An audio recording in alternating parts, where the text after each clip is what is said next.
এক একটা মাদ্রাসায় বছরে সামান্য কিছু টাকা অল্প কিছু উপার্জন দিয়ে না খেয়ে না দে মালিকের 30 দিন মালিকের 365 দিন কাটায় শুধু একটা আশায় বুক বেঁধে যে মাওলা দুনিয়া যা দিলেন দিলেন না হাসরের ময়দানে জান্নাত দিয়ে পুরায় দিয়েন।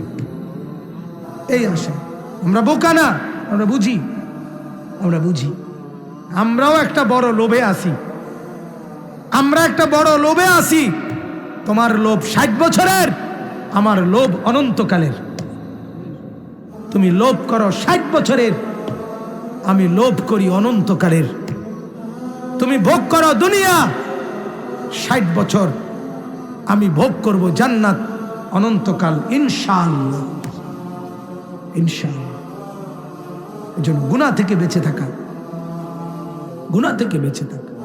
আজকে মা বাপ সন্তানকে গুনাহ থেকে বাঁচাবার কোনো ফিকির নেই।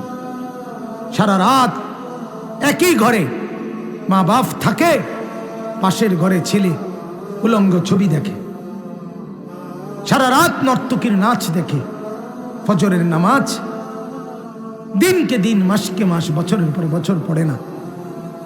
স্বামী আছে অথচ স্ত্রী ফজর পড়ে না, বাপ মা আছে ছেলে মেয়ে নামাজ পড়ে না।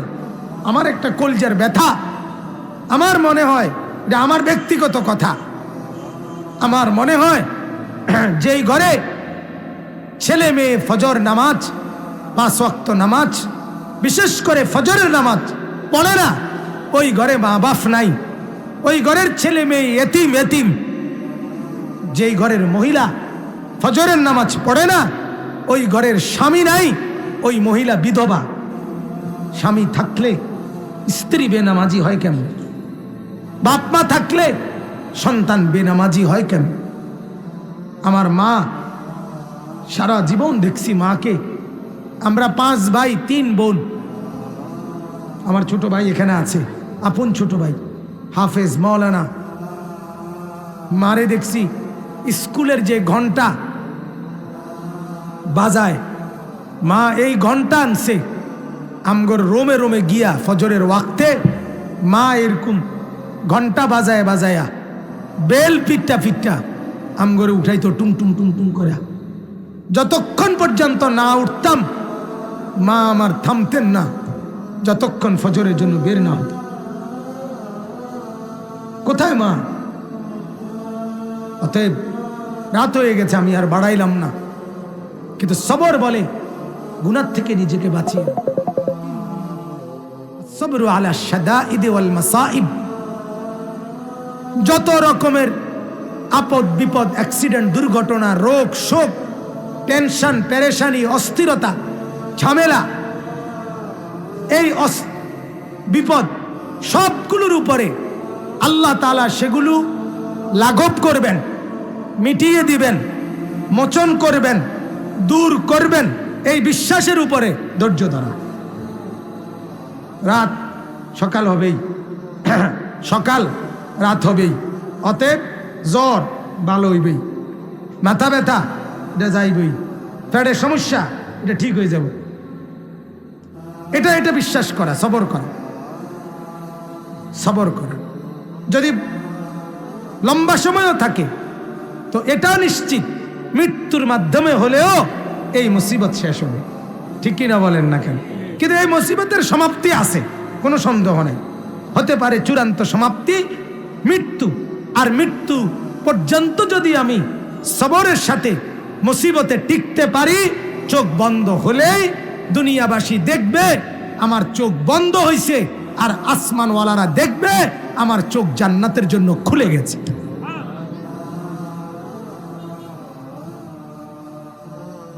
অতএব সবর, আল্লাহ তাআলা বলেন সবরের সাথে আমার কাছে চাও। শিরাকা না আলাই, জুতার ফিতা ছিঁড়ে গেলেও নবীজি বলছে আল্লাহর কাছে বলো। ইযা সাআলতা ফাসআলিল্লাহ, কিছু চাও আল্লাহর কাছে। নবীজি বলছে ইযা ইসতাআনতা ফাসতাইন বিল্লাহ, সাহায্য প্রার্থনা করো আল্লাহর কাছেই করো। ইহফাজিল্লাহ ইয়াহফাজকা, আল্লাহকে তুমি খেয়াল রাখো, আল্লাহ তোমাকে খেয়াল রাখবে। ইহফাজিল্লাহ তাজিদহু আমামাকা, আল্লাহকে হেফাজত করো, খেয়াল রাখো, আল্লাহকে তুমি তোমার সামনেই পাবে। নবীজি বলছেন অতএব আমরা আল্লাহর কাছ থেকে যা পেতে চাই তার জন্য প্রথম শর্ত কি করতে হবে বলেন না? সবর। কি করতে হবে বলেন? সবরের 1 নাম্বার অর্থ কি? ইবাদতের উপরে টিকে থাকা। 2 নাম্বার অর্থ কি?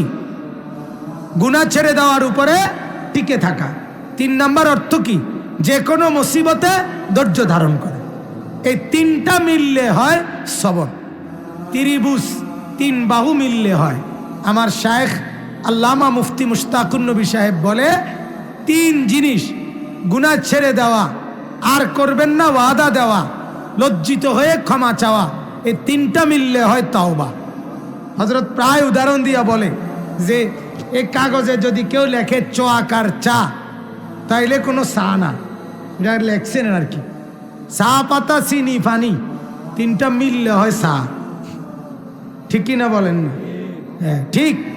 ইবাদতের উপরে জমে থাকলাম, গুনাহ ছেড়ে দেওয়ার উপরে টিকে থাকলাম, আগত মুসিবতে ধৈর্য ধরলাম, হ্যাঁ 3টা মিললে আল্লাহ তাআলার কোরআনের ভাষায় সেটাকে বলে সবর। আর হইল নামাজ। নামাজ হাদিসের মধ্যে আছে,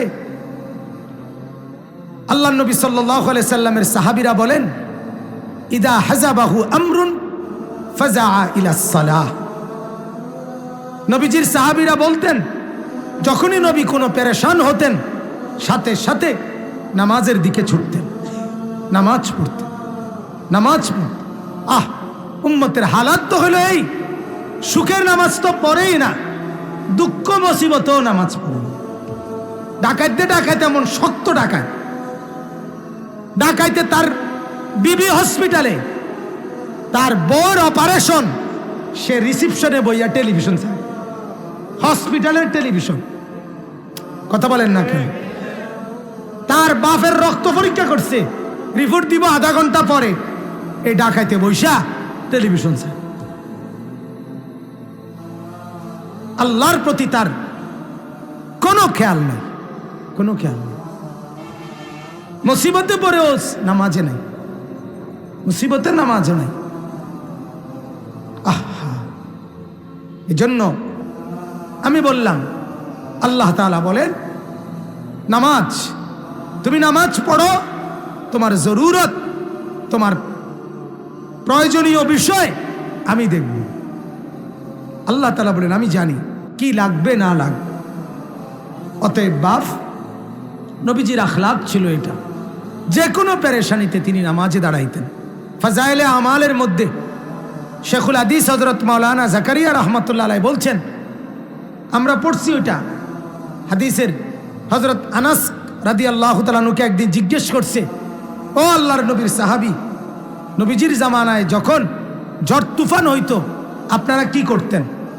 হযরত আনাস বলেন, আরে আল্লাহর বান্দা, নবীজির জামানায় আকাশ যদি অন্ধকার হইতো তাইলেই তো আমরা নামাজে দাঁড়ায় যাইতাম, ঝড় তুফান তো পরের কথা। এজন্য বাপ, যেই কোনো ব্যাপারে নামাজের মাধ্যমে সাহায্য চাও, সাথে সাথে সেজদা করেন। সেজদা বড় আল্লাহকে কাছে টানার শ্রেষ্ঠতম মাধ্যম। বান্দা যখন সেজদা করে তো আল্লাহ তাআলা মাথায় পিঠে হাত বুলায়, আদর করে। আকরাবু মা ইয়াকুনুল আবদু মির রাব্বিহি ওয়া হুয়া সাজিদ। নবীজি বলেন, বান্দা আল্লাহ তাআলার সবচেয়ে কাছে আসে যখন সে সেজদা করে। এজন্য আমার আজকের কথা এতটুকুই। এক কথা বললাম, আমরা ঈমানদার, মনে আছেনি? আমাদের ঈমানের পরিচয় যেন ছুটে না যায়। 2 নাম্বার, আমাদের করণীয় 2টা, আল্লাহর ইবাদত, সব ব্যাপারে আল্লাহর কাছে সাহায্য চাওয়া, আর আল্লাহর কাছে যাই চান চাওয়ার পদ্ধতি কয়টা? 2টা। 1 নাম্বার সবর, বলেন। 2 নাম্বার নামাজ। সবর এবং নামাজ, এই 2টা আল্লাহ তাআলা দেখবেন, আপনাকে আপনার প্রার্থনাকৃত বিষয় আল্লাহ তাআলা সাথে সাথে দিয়ে দিবেন। আল্লাহ তাআলা আমাদেরকে তৌফিক দান করেন। আল্লাহ তাআলা আমাদেরকে